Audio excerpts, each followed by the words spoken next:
ఎందుకు ఇదంటే ఏదో ఒకటి మానేయాలి దేవునితో తిరగడానికి. వాళ్ళు మానేస్తారు పాపం, మన వాళ్ళందరూ మానేస్తారు. మానేసి చాలా కరెక్ట్గా ఉంటారండి, ఈ పాటలు పాడతారు. అసలు మీరు వాళ్ళు 6:30కే మీటింగ్ స్టార్ట్ అవుతే 6 గంటలకు చర్చిలో ఉంటారు. మీకు ఆ క్రమశిక్షణ రాదు మనకి. మీరు వెళ్ళి చూడండి, సిటీస్లో కానీ లోతన చర్చెస్లోకి వెళ్ళి చూడండి, 6:30కి చర్చ్ ప్యాకప్ అయిపోతుంది. 8ంటికి ఎవరింటికి వెళ్ళిపోతారు. ఏం తినరు, ప్రార్థన చేసుకుని హాయిగా పడుకుంటారు. 40 రోజులు అయిపోయాక అంతకంటే దారుణంగా తయారవుతారు. అదే తేడా. ఎందుకు ఇదంటే 40 రోజులు మానేసేయండి, ఇంకా దాన్ని ముట్టుకోక్కర్లేదు, ఉండగలవు, మానేయి. 40 రోజులే కాదు, ఎందుకు 40 రోజులు పెట్టి 40 రోజులు మానేసాడు అనుకో, ఆ తాగడమో లేకపోతే అబద్ధాలు ఆడటమో టీవీ చూడటమో మానేసాడు అనుకో 40 రోజులు, ఏమైపోతాడు? మారిపోతాడు. దేవునికి స్తోత్రం కలుగును గాక. హల్లెలూయా. పరిశుద్ధ గ్రంథంలో ఈ చిగురించాలంటే మనము లెంటు ఎందుకు ముఖ్య ఉద్దేశం ఏంటో చెప్పాను. ఆ చిగురించాలంటే 1-2 మాటలు చెప్పి ముగిస్తాను. పరిశుద్ధ గ్రంథంలో మనం చదువుకున్న వాక్య భాగంలోకి వద్దాం. నిర్గమకాండము 34వ అధ్యాయం. నిర్గమకాండం 34వ అధ్యాయము 28వ వచనం చూడండి, ఏముంది అక్కడ?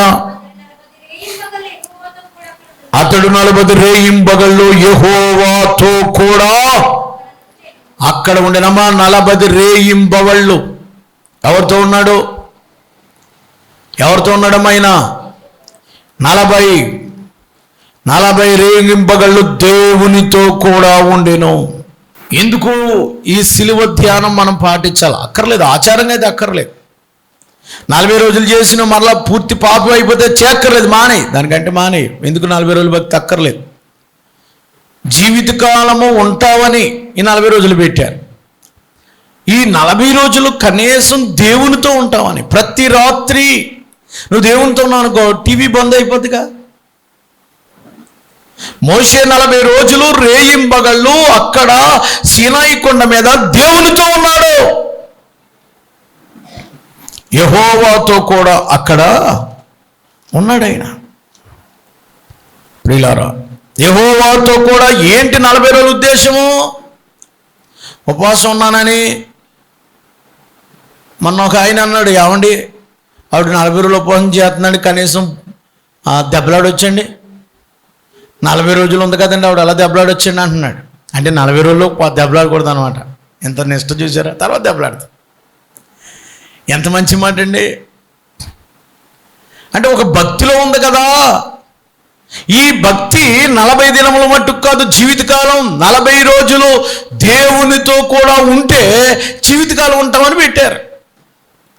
చల్లారిపోయిన జీవితం దేవునితో కూడా ఉండడం, 40 గంటలు దేవుడికి ఇవ్వడం. ఎందుకు ఈ మాట అంటే దేవునితో కూడా ఉండుటకు. నువ్వు చిగురించాలంటే దేవునితో కూడా ఉండాలా, దేవుని సన్నిధిలో గడపాలా. సరిగ్గా 7 గంటలు ప్రారంభిస్తే 7:30కి అయిపోతుంది పాటలు. 7:30 నుంచి 8:30 లోపల ప్రసంగం అయిపోతుంది. 8:15 అక్కడి నుంచి మీరు ఒక అరగంట ప్రార్థన చేసుకుని పాతకు 9కి లేదా 8:30కు మీటింగ్ అయిపోతుంది. సిస్టమేటిక్ పాటించినప్పుడు 8:30కి అయిపోతుంది. ఎందుకు ఇదంతానంటే దేవుని సన్నిధిలో వాక్యం వినడానికి, దేవుని సన్నిధిలో ప్రార్థించుకోవడానికి, దేవునికి నీకున్న 59వ అధ్యాయం యెషయా గ్రంథము 59వ అధ్యాయం 1-2 వచనాలు. యెషయా గ్రంథము 59వ అధ్యాయం 1-2 వచనాలు ఏముందండి? రక్షింపనేరకుండానట్లు యెహోవా హస్తము కురుచు కాలేదు, విననేరకున్నట్లయిన చెవులు మందము కాలేదు. మీ దోషములు మీకును ఆయనకు మధ్యన అడ్డముగా వచ్చుచున్నవి గనుక మీ పాపములు ఆయన ముఖమును ఆయన మరుగుపరుస్తున్నాయి. కనుక ఆయన ఆలకింపుకున్నాడు. దోషము చేతను అపవిత్రపరచబడి ఉన్నవి. ప్రియులారా, ఆయన ముఖానికి మరుగు చేస్తున్న మన పాపాలు పోగొట్టుకోవడానికి దేవునితో గడుపుదుము గాక. ప్రియులారా, లెంట్ యొక్క ముఖ్య ఉద్దేశం ఏంటంటే మన పాపములు ఒప్పుకొని మొదట దేవునితో గడపడానికి, రెండవది మన పాపాల నుంచి ఒప్పుకుని ఆయన తట్టు తిరగడానికి. ఒకవేళ మీరు తప్పు చేశారేమో, చేస్తే పర్లేదు, ఒప్పేసుకోవడమే. Turn to God. మీరు నా తట్టు తిరిగిన ఎడలైన మీ తట్టు, మీరు నా యొద్దకు రండి, అప్పుడు ఆయన మీ యొద్దకు. దేవుని వైపు తిరగడం, దేవునితో గడపడం, దేవునితో నడవడం, దేవునితో కలిసి పని చేయడం, దేవుని ఆశీర్వాదాలలో పాలుభాగస్తులవ్వడం, దేవుని చిత్తాన్ని నెరవేర్చడం, ఇదే ఉద్దేశం. ఇంక వేరే ఉద్దేశం లేదు. దేవునితో నడవడం.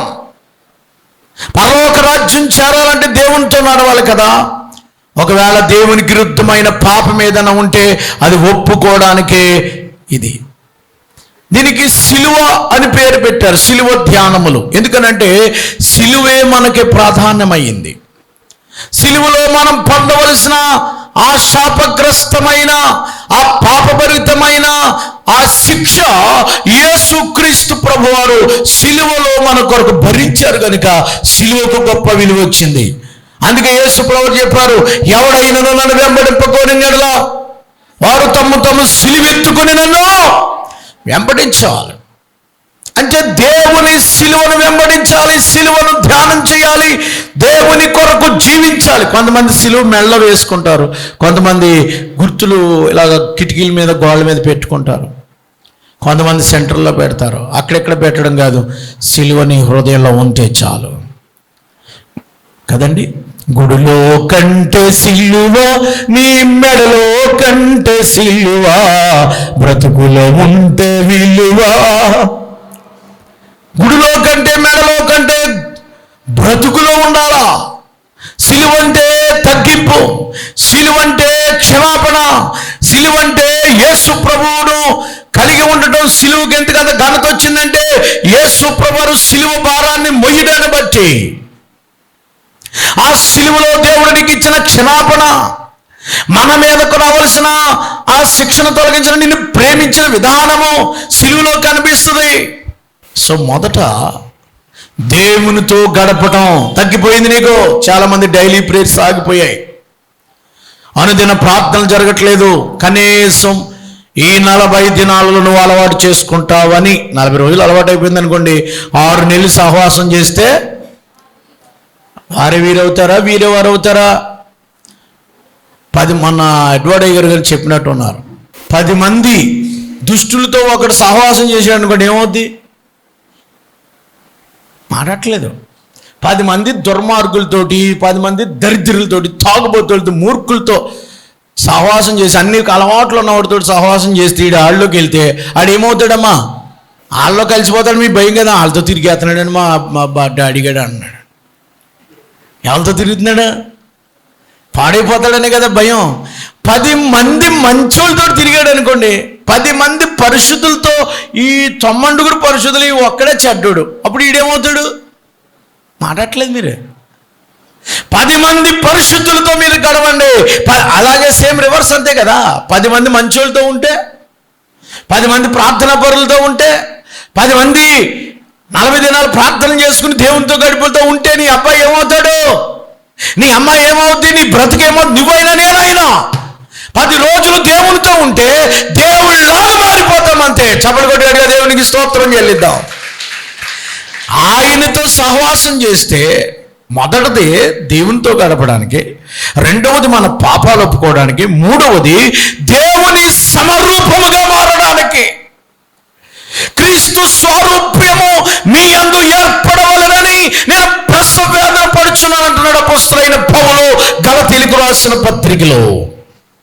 కొరింథీయులకు రాసిన పత్రికలో అంటాడు ఆయన, క్రీస్తు రూపములోనికి, ఆయన మహిమ నుండి అధిక మహిమను పొందొచ్చు, ఆయన రూపముగా మీరు మారబడాలని నేను ప్రార్థన చేస్తున్నాను అంటున్నాడు ఆయన. కావాలంటే మీకు రెఫరెన్స్లు ఇస్తాను. కొరింథీయులకు నా టైం లేదు కనుక రెఫరెన్స్లు ఇవ్వడానికి నేను ఇవ్వలేకపోతున్నాను. కొరింథీయులకు రాసిన పత్రికలో, 2 కొరింథీయులకు రాసిన పత్రిక 3వ అధ్యాయంలో ఆయన మాట రాశాడు. 18వ వచనంలో, మనమందరమును మోషే ఎలాగైతే దేవునితో గడిపినప్పుడు మనమందరమును ముసుగులేని ముఖముతో ప్రభు యొక్క మహిమను అర్థం వలె ప్రతిఫలింపజేయచ్చు, మహిమ నుండి అధిక మహిమను పొందొచ్చు. ఆ ప్రభువు ఆత్మ చేత ఆ పోలిక అనగా యేసు ప్రభు పోలికలోనికి మార్చబడడానికి. ఎందుకు సార్ మోషే ఈ 3 అధ్యాయాలు మోషే గురించి రాశాడు? 10వ వచనంలో మోషే గారే 8వ వచనంలో మోషే గారి ముఖం ప్రకాశించింది. ఆ ముఖం ఎంతసేపు ఉంది? 40 రోజులది. 40 రోజులు ఉందో ఎక్స్ట్రా ఏమో. కానీ ఆత్మ సంబంధ పరిచర్య నిరంతరము మనలో ఉంటుంది. ఆయన దేవునితో 40 రోజులు ఆత్మే మన మధ్యలో ఉన్నప్పుడు ఆత్మ పూర్ణమైన మనము దేవునితో గడపడానికి తీర్మానం చేసుకో. నేను 40 దినాల పాటు దేవుని సన్నిధిలో గడపాలా, దేవునితో సహవాసం చేయాలా, నా ఆత్మీయ జీవితాన్ని కడుగుకోవాలా, నా పాప జీవితాన్ని ఒప్పుకోవాలా, నేను పరిశుద్ధపరచబడాలా, నాలో ఉన్న పాపపు అంధకార దుర్మార్గపు క్రియలను నేను శుద్ధి చేసుకోవాలా, నేను దేవునితో సహవాసం చేయాలి, ఆయన రూపముగా మారిపోవాలి, ఆయన మహిమ నీలోకి రావాలా. మహిమ నుండి అధిక మహిమ వలె, మహిమ నుండి అధిక మహిమ. ప్రియులారా, మోషే గారు ఏం చేశారండి? అక్కడ చూడండి, 40 రోజులు దేవునితో గడిపినప్పుడు ఆయన అన్నపానములు తీసుకోలేదట. అన్నపానములు మరచి నీతో గడుపుట పరలోకానుభవమే నాకది ఉన్నత భాగ్యమే.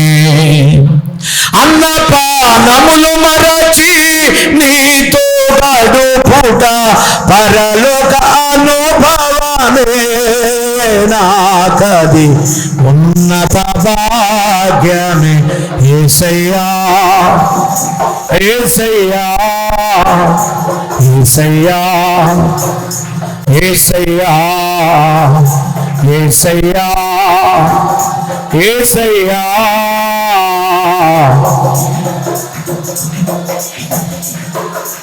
ఒక దర్శనం చాలయ్యా నాదుని, ఒక దర్శనం సమీపింపని తేజస్సులో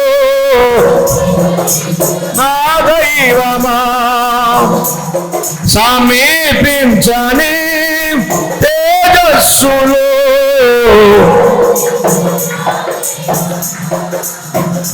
నీ ముఖ దర్శనం చాలయ్యా, నీ ముఖ దర్శనం చాలయ్యా. యేసయ్యా కపట్లు, యేసయ్యా గోరి, యేసయ్యా మార్చయ్యా, యేసయ్యా యేసయ్యా. హల్లెలూయా. ప్రియులారా, ఎందుకు సార్ ఇదంటే, మొట్టమొదటిగా దేవునితో గడపడానికి సహవాసం దూరం అయిపోయాం. ఆదామవ్వలు దూరం అయిపోయారు, పాపంలో పడిపోయారు. తప్పిపోయిన కుమారుడు దూరం అయిపోయాడు, పాపంలో పడిపోయాడు. మళ్ళా దగ్గర అవ్వడానికి. రెండవది, ఆ తప్పిపోయిన కుమారుడు తన పాపాలు ఒప్పుకున్నాడు. ఒకవేళ ఆ పాప జీవితాల నుంచి రిపెంటెన్స్ అవ్వడానికి, పశ్చాత్తాపడి దేవుని తట్టు తిరగడానికి. రెండవది, మూడవది, ఆయన రూపముగా మార్చబడడానికి. ఇంకో రెఫరెన్స్ ఇస్తానని కదా, గలతీయులకు రాసిన పత్రిక 4:19 ఉంటుందండి. క్రీస్తు స్వరూప్యం యందు ఏర్పడాలి. గలతీ 4:19 ఉంటుంది. ప్రియులారా, ఆయన రూపములోనికి మార్చబడడానికి. ఇప్పుడు నేను ముగించబోతున్నాను. మోషే గారు ఈ నిర్గమకాండము ఈ 34వ అధ్యాయం 28వ వచనంలో మోషే యెహోవాతో కూడా 40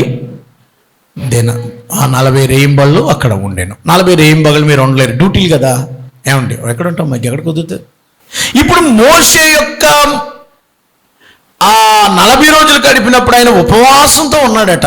అన్నపానములు తీసుకోలేదని ఉంది అక్కడ. ఏం తీసుకోలేదండి? అన్నపానాలు ఎందుకు తీసుకోలేదంటే, ఆయన వండుకోవడానికి వీళ్ళు రావడానికి లేదు, దేవుడితో ఉండిపోయాడు. పూర్వం ఉపవాసం ఉండేవారు, ఎందుకంటే అన్నం వండుకోవడానికి లేట్ అయిపోద్ది కాబట్టి అన్నానికి స్వస్తి చెప్పేశారు. దేవునితో గడిపే సమయం కావాలి కాబట్టి. ఎక్కువ అన్నం వండుకుని రావాలంటే సమయం తక్కువ అయిపోతుంది. ఇప్పుడంటే హోటల్స్ బుక్ చేసుకుంటున్నారు కదా, సరే మీరు తినేయండి, నేను కాదంటలేదు మిమ్మల్ని ఏమన్నమాట. మీరు ఉపవాసం రాత్రులు మానేసేవాళ్ళు టిఫిన్లో టీలో తింటారా? ఏం తింటారు నాకు అనవసరం, లేకపోతే అరటిపళ్ళు తినేయండి, గ్లాస్ పాలు తాగేయండి, అన్నం మానేసి ఏదో ఒకటి చేయండి, తప్పులేదు, తినండి. ఉపవాసం దేనికి పెట్టాలి? సినిమాలకి. ఉపవాసం దేనికి పెట్టాలి? సీరియల్స్కి. ఉపవాసం దేనికి పెట్టాలి? రీల్స్కి. ఉపవాసం దేనికి పెట్టాలి? సెల్ ఫోన్కి. ఉపవాసం దేనికి పెట్టాలి? సుత్తి కబుర్లకి. ఉపవాసం దేనికి పెట్టాలి? కాలక్షేపానికి. ఉపవాసం దేనికి పెట్టాలి? సొల్లు కబుర్లకి. ఉపవాసం దేనికి పెట్టాలి? ఆయమ్మ గురించి ఈ అమ్మగారి దగ్గర చెప్పడం, ఈ అమ్మ గురించి ఆయమ్మ దగ్గర చెప్పేదానికి ఉపవాసం పెట్టండి. అమ్మ ఉపవాసం ఉన్నాను కదా, నేను ఎవరి గురించి చెప్పను, మంచిగా చెప్తాను. మారిపోతావు, యేసులాగా మారిపోతావు అంతే. దేవునికి స్తోత్రం. దానికి ఎట్టండి ఉపవాసం. అంతేగాని ఉపవాసం అని చెప్పి మీరు అన్ని పనులు చేస్తే నీ ఉపవాసం వ్యర్థం. అదనమాట. సో వాళ్ళు అలా ఉపవాసం ఉన్నప్పుడు ఆయన ముఖ చర్మం ఏం చేయబడిందటండి? ప్రకాశించబడింది. దేవునికి స్తోత్రం. ఆయన ముఖాన్ని వాళ్ళు చూడలేకపోయింది. 29-30 వచనాలు నిర్గమకాండం 34 అధ్యాయం చదివితే ఆయన ముఖ చర్మం చూడలేక వాళ్ళు చూడలేకపోతున్నారు, ముసుగేసుకోమన్నారు. మోసే ముఖం ముసుగేసుకోస్తున్నారు. అంత లైట్లాగా మారిపోయాడు. దేవునితో ఉన్నాడేమో, అద్దం వలె, అద్దంలో లైట్ ఇలాగ ఎండలాగా మీ మీద పెడితే పడిపోద్దో అలాగే మోసే ముఖం, యేసు ప్రభు ముఖం ఎలాగైతే వెలుగో ఆయన ముఖం వెలిగిపోతుంది. ప్రజలు చూడలేకపోయి ముసుగేసుకుంటున్నారట. ప్రజలు ఏం చేస్తున్నారండి? ముసుగులు వేసుకున్నారండి. మోసే కూడా ముసుగేసుకున్నాడు, చూడలేకపోతున్నారు. అంత లైట్గా మారిపోయాడు. నిజంగా ఏసైతే మారితే నువ్వు వెలుగుగా మారిపోదువుగాక, నీ ముఖము తేజస్సుగా మారిపోనుగాక, నీ ముఖము ప్రభావవంతముగా మారిపోనుగాక, నీ ముఖము దేవుని ముఖంగా ఉండునుగాక, నిన్ను చూచిన వారు యేసును చూచుదురుగాక. అంటే యేసు లాంటి ప్రేమ, యేసు లాంటి కృప, యేసు లాంటి మరి క్షమాపణ, యేసు లాంటి కనికరం, యేసు ప్రభు లాంటి పరిశుద్ధమైన మాటలు, యేసు లాంటి పరిశుద్ధమైన జీవితం, యేసు ప్రభు లాంటి నడక నీకు వచ్చునుగాక. అలాగే నీ ముఖం మారడానికి. ఇంకా ఈ ఉపవాస కూటాలు ఎందుకనంటే, నిర్గమాకాండము 16వ అధ్యాయం, నేను ముగిస్తానండి.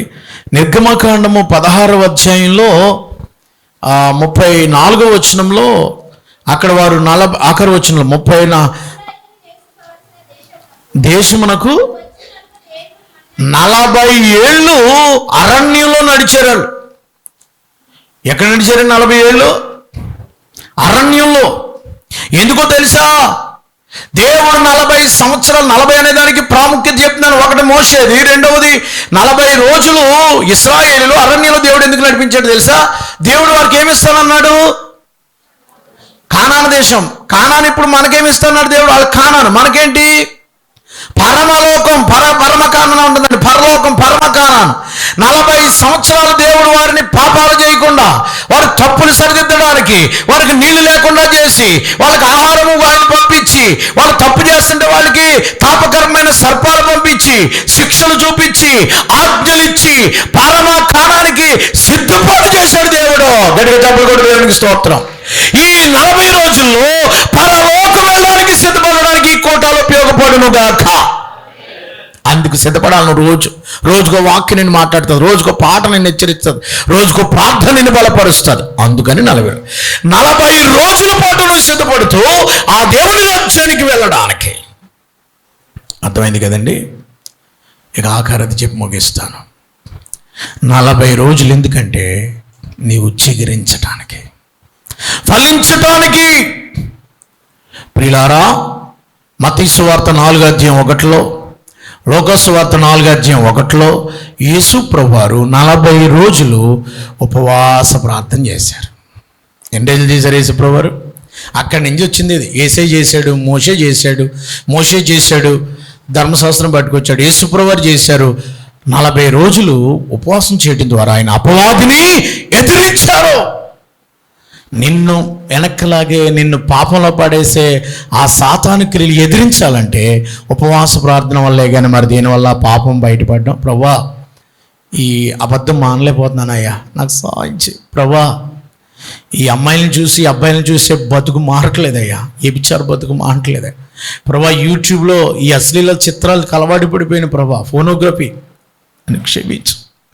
యేసయ్య త్రాగుడు మానలేకపోతున్నానయ్యా, ఈ 40 రోజుల్లో నా బ్రతుకు మార్చయ్యని చిన్న ప్రార్థన చేసుకుంటే దేవుడు నిన్ను చిగురింపులోకి తీసుకొస్తాడు. ఎండిపోయిన నీ జీవితం, పాడైపోయిన నీ జీవితం, చెడిపోయిన నీ బ్రతుకు, బద్దలైపోయిన నీ బ్రతుకు ఆయన సన్నిధిలో విరిగి నలిగిన మనస్సే చిగురించాలంటే చేర్చబడాలి. ఏ పుష్పమైనా, ఏ కాయ అయినా, ఏ విత్తనమైనా పెగల్చుకుని బయటకు వస్తుంది. పెగల్చుకుని బద్దలై, నీ హృదయం బద్దలైతేనే అది ఫలిస్తుంది. మోషే విరిగి నలిగిన మనసుతో, యాకోబు విరగ్గొట్టబడ్డాడని అయ్యగారు చెప్పారు. ఫలించడి కొమ్మైన యోసేపు జైల్లో నలగొట్టబడ్డాడు, అన్నదమ్ముల చేత నలగొట్టబడ్డాడు.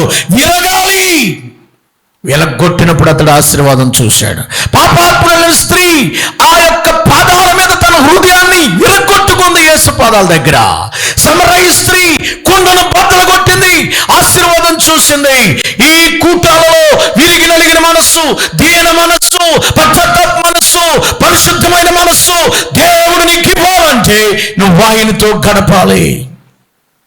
క్రమముగా రా. 40 రోజులు మందిరంలో జరుగుతున్న అటుపోవడం ఇటుపోవడం, అక్కడికి వెళ్ళడం కదా. ఒకవేళ బయట కూటాలు ఉంటే కూటం అయ్యాకెళ్ళు, లేదా ఇక్కడ పెట్టుకోవడం ఎందుకు? క్రమం లేదా నీకు? 40 రోజులు ఈ క్రమం అయిన తర్వాత నువ్వు వెళ్ళి ఎక్కడికి వెళ్ళి 9-10 గంటలకి ఇస్తారు, అక్కడ 9:30కి ఇస్తారు బయట కూటం. 40 రోజులు నువ్వు దేవునితో మొక్కుకున్న తర్వాత సన్నిధిలో గడిపి 9 గంటలు దాటాక నువ్వు వెళ్ళు, అక్కడ ఇంకా పాటలు పాడుతూనే ఉంటారు. నువ్వు ఉపవాసం ఉన్నావు కదా, టిఫినే కదా, కంగారు పడతావు ఎందుకు? 10 గంటల వరకు ఎక్కడ బయట ఇవ్వట్లా. మనకులాగా 8:30కి 9కి ఇచ్చే కూటాలు లేవు. ప్రియ దేవుని బిడ్డలారా, క్రమాన్ని పాటించండి. సంఘంలో జరుగుతున్న కార్యక్రమాన్ని గౌరవించండి, ఏకీభవించండి, ప్రార్థించండి, చిగురించండి. ప్రియులారా, 40 రోజులు ఎందుకంటే చిగురించడానికి. 5 విషయాలు చెప్పాను, నేను ముగిస్తున్నాను. నెంబర్ 1, దేవునితో గడపడానికి. తెగిపోయిన నీ కనెక్షను మళ్ళా దేవునితో కలుపుకోవడానికి. నెంబర్ 2, నీ పాపములు అడ్డంగా వచ్చాయి, అవి కలపబడాలంటే ఒప్పుకొని పశ్చాత్తాపడి విడుదల పొందడానికి. నెంబర్ 3, యేసు రూపంలోకి మారడానికి. నెంబర్ 4, నువ్వు ఆయన మహిమను ప్రజ్వలింప చేయడానికి. అధిక మహిమ నుండి అధిక మహిమగాను మారడానికి, ఆయన రూపంలోనికి మారడానికి. నెంబర్ 5, నువ్వు చిగురించబడడానికి. ఇటువంటి ఆశీర్వాదాలు నువ్వు పొందుకోవాలి, ఇటువంటి దీవెనను పొందుకోవాలి. వాడలో నుంచి జలప్రలయం వస్తుంది. వాడెక్కి ఎన్ని రోజులు ఉన్నారు వాళ్ళు? 40 రోజులు ఉన్న వాళ్ళే రక్షించబడ్డారు. ఇంకా బాప్తిసం లేదా? ఇంకా మారు మనసు లేదా? ఈ 40 రోజులు దేవునితో గడిపి బాప్తిసం లేని వాళ్ళు ఈస్టర్ రోజున బాప్తిసం పొందాలంటే రేపు బుధవారం నుంచి 40 రాత్రులు వాళ్ళు దేవునితో గడపాలి. వాళ్ళు ఉపవాసం ఉంటే మంచిది, ఉండలేకపోతే టిఫిన్ తినన్నా ఉండి ప్రభు దగ్గర తమ జీవితాలు కడుక్కుంటే వాళ్ళకి బాప్తిస కార్యక్రమాలు ఇవ్వబడతాయి. ఈ జీవితం ఎలా ఉంది? దేవునికి దగ్గరగా ఉందా, దూరం అయిపోయిందా? తల వంచు, చిన్న ప్రార్థన చేస్తాను. పశ్చాత్తాపడదాం, ప్రభుకి మన జీవితాలు సమర్పించుకుందాం, ఒప్పుకుందాం. అయ్యా, ఇదిగో మరొక సమయం మాకు ఇచ్చావు, వచ్చే బుధవారం నుంచి నేను నీతో గడపాలనుకుంటున్నాను. మోషే దేవునితో కూడా గడిపాడు. చల్లారిపోయి ఎండిపోయిన నా జీవితం మరలా చిగురించాలనుకుంటున్నాను అయ్యా. ఇంకా 40 దినాలు క్రీస్తుని ప్రకటించడానికి, క్రీస్తు రూపంలోకి మారడానికి, చిగురించడానికి తల వంచుదాం, ప్రార్థన చేసుకుందాం. నేను ప్రభు బిడ్డగా ప్రభుతో కూడా ఉంటాను అనుకున్న వాళ్ళు మీ కుడి చేతను మీకు ఒకరు ప్రార్థన చేస్తారు. నేను మోషేలా గడపాలనుకుంటున్నానంటే మీ కుడి చేయి పైకెత్తాను. మరొకసారి చెప్తున్నాను, చేతులు ఎత్తినోళ్ళు దించేయండి, 40 దినాలు రాత్రులు కానీ ఉదయం కానీ గడపాలనుకున్నా అన్నవాళ్ళు మాత్రం చెయ్యొద్దు. Thank you. 40 రోజులు ఉదయం 1 గంట కానీ, లేకపోతే సాయంత్రం, లేదా 2 పూటలు ఉంటే అది నీ ఇష్టం. కనీసం 1 పూట అన్నా గడుపుతాను 40 దినాలు చర్చిలో అన్నవాళ్ళు మీ గుడి చేస్తాను, ప్రార్థన చేస్తాను. Very good. మహాపరిశుద్ధుడు అయిన మా తండ్రి, అనేకులతోనూ మాట్లాడినందుకై వందనాలు. అవును ప్రభు, మనతో మాట్లాడారు. ఈ 40 దినాల ప్రార్థనలో నుంచే మిస్సెస్ ఎర్నెస్ట్ రేచెల్లమ్మ గారు ఒక పాట రాశారు. అప్పుడే రాశారట, ఆవిడ మన సాక్ష్యంలో చెప్తున్నారు. సిల్వలో నాకై కాచెను యేసు రక్తం. యేసు ప్రభువారు నిన్ను చిగిరింపు చేయడానికి అని సిలువలో చీల్చబడ్డారు. సిలువలో యేసు రక్తము శిలనైన నన్ను మార్చెను. యేసు రక్తము యేసు రక్తము ప్రభు యేసు అమూల్యమైన రక్తము యేసు రక్తము అమూల్యమైన యేసు రక్తము. ప్రార్థన. మహాపరిశుద్ధుడైన మా తండ్రి, సిలువలో నా కొరకే వేలాడావు. ఆ సిలువను గూర్చిన ధ్యానాలు చేయడానికి, సిలువను గూర్చి ప్రకటించడానికి, అనేకుల్ని వైపు త్రిప్పడానికి, చల్లారిపోయిన జీవితాలు చిగురించడానికి, మూడబారిపోయిన ఎండిపోయిన ఆత్మీయ జీవితాలు ఆత్మ ఫ్లరిష్గా ఒక జీవమని చిగురించేటువంటి ఒక ఫౌంటైన్ లాగా ప్రభువా, ఆ వాటర్ ఫాల్ లాగా వాళ్ళ ఆత్మీయ జీవితం చిగురించడానికి, ఎక్కడ తప్పిపోయారో, ఎక్కడ పడిపోయారో, ఎక్కడ చెడిపోయారో ఒప్పుకోవడానికి ఈ 40 దినాల ప్రార్థన ఉపయోగపడడానికి సహాయం చేయండి. నీ రూపంలోకి మార్చబడడానికి, నీకులాగా బ్రతకడానికి, నిన్ను గూర్చి సిలువను గూర్చిన వార్త ప్రకటించుట అని పౌలు గారు అన్నట్లుగా నిన్ను గూర్చిన సిలువేయబడిన క్రీస్తును ప్రకటించేవారుగా మమ్మల్ని సిద్ధపాటు చేయమని, విత్తబడిన వాక్యాలు ఫలింప చేయమని, తీర్మానించుకున్న వాళ్ళు తీర్మానాలు స్థిరపరిచి రేపు బుధవారం నీతో గడిపే భాగ్యం అనుగ్రహించమని, అంధకార క్రియలు లయపరచమని యేసు నామములో అడుగుచున్నాము తండ్రి. ఆమేన్.